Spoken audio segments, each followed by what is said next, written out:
In Thomas Reid's Inquiry into the Human Mind on the Principles of Common Sense, edited by Derek Brooks, we are now at last in Chapter 6 on the faculty of sight. Chapter 6 of seeing. And let's go to Section 4.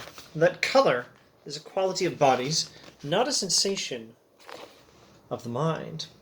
And yet, the sensation itself only exists in our minds. Now let's figure this out.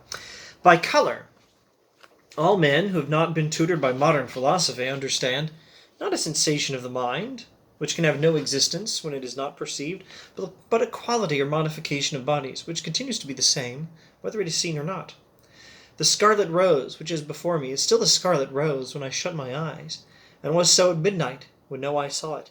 The color remains when the appearance ceases. It remains the same when the appearance changes.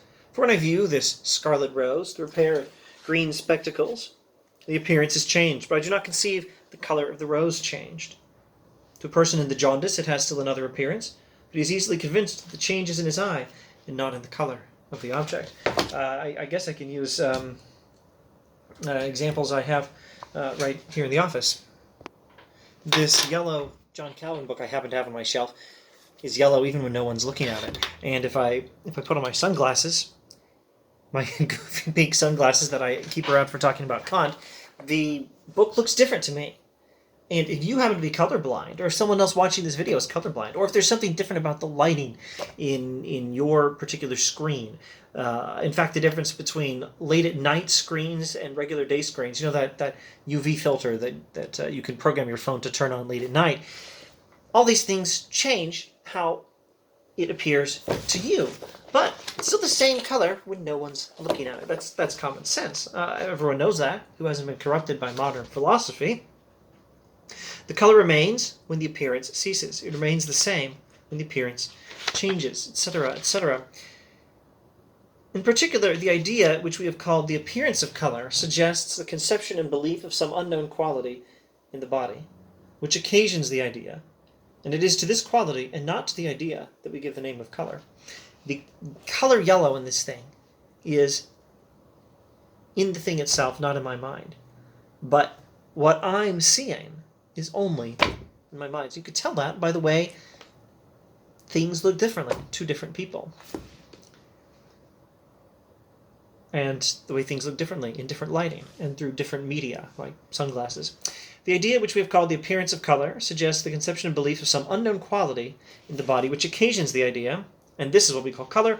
The various colors, although in their nature equally unknown, are easily distinguished when we think or speak of them by being associated with the ideas which they excite. So Reid says it's common sense that we don't actually know what color is. We don't know what the actual yellow is. We know what the appearance of it is in our minds, but we don't know the yellow in the thing itself.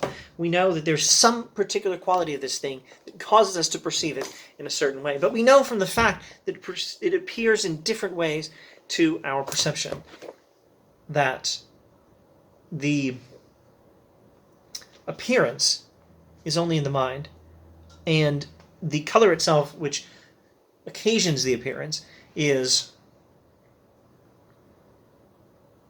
a different thing from the appearance itself, etc., etc. I conclude then that color is not a sensation, but a secondary quality of bodies. And this is different from Locke. Locke, I think, would have said color is only in the mind.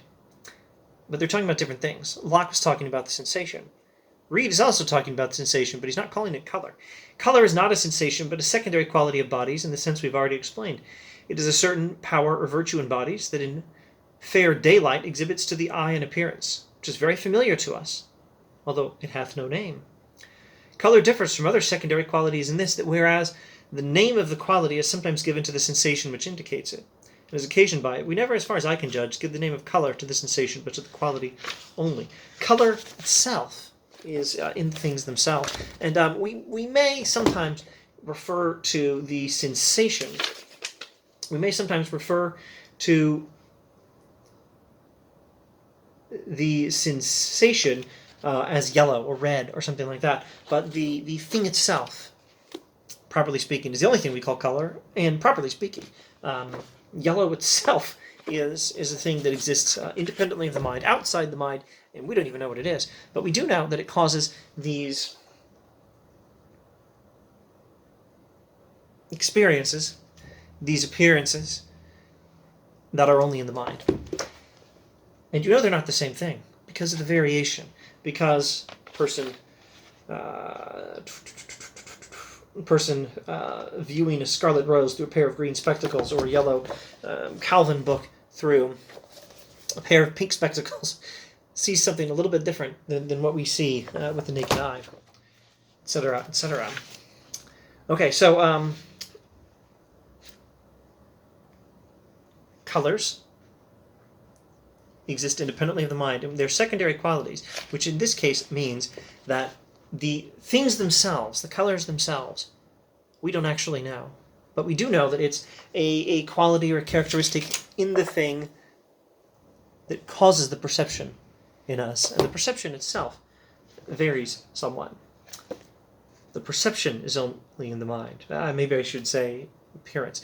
The appearance is only in the mind. The thing itself is different, and the thing itself does not much resemble the perception.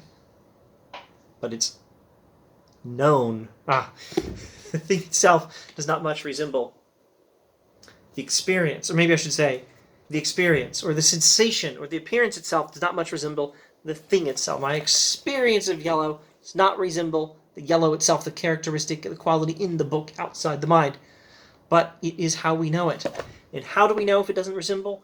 Well, once again, it's built into human nature, that we go to the idea of some quality on the surface of this object that causes this experience of the yellow sensation in our minds. We go from one to the other. Automatically, it's built into human nature.